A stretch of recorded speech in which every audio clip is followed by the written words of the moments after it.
Hi writers, this is a new lesson called How to Create and Reveal Character, the 5 points of consciousness, and it's all about how you can make your character feel and come across like a flesh and blood physical person on the page. So according to Freud, consciousness is the awareness of self in space and time, and he said there are 2 types of conscious experience: phenomenal or in the moment, and another one called access, which is where we recall experiences from memory. So those are the 2 types of conscious experience, but our concern as writers is how do we humans, and thus our characters, express our consciousness? And there are 5 ways. And I made a new acronym for this. It's not very good, but it's better than nothing. FAST P.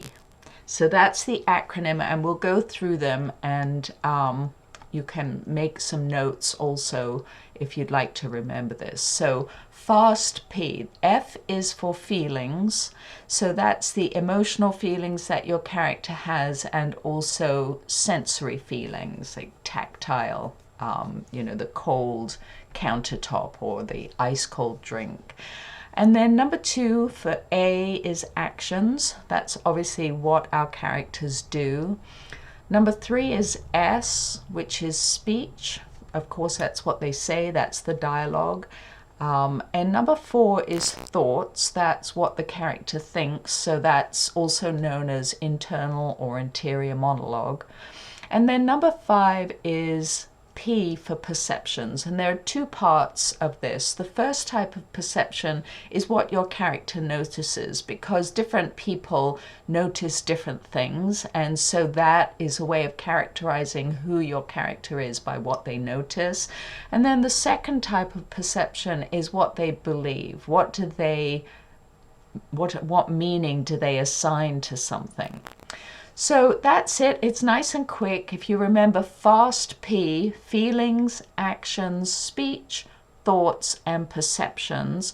And then an optional exercise, if you'd like to give this a test drive, is just to pick a book off your bookshelf or from your Kindle, an author or a story that you are trying, you feel like your story is in that same neighborhood. Either it's a similar story or it's a similar voice that the author has.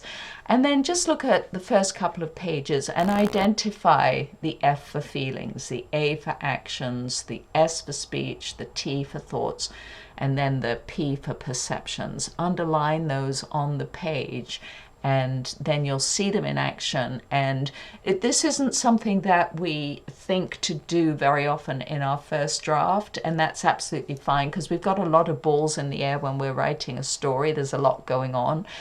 We're seeing what's happening, we're imagining the feelings of the character, we're writing forward to what happens. So it's a lot to get all of these elements of consciousness on the page. So it's something that we would go back and do in the second or third or even a later draft. Okay, enjoy.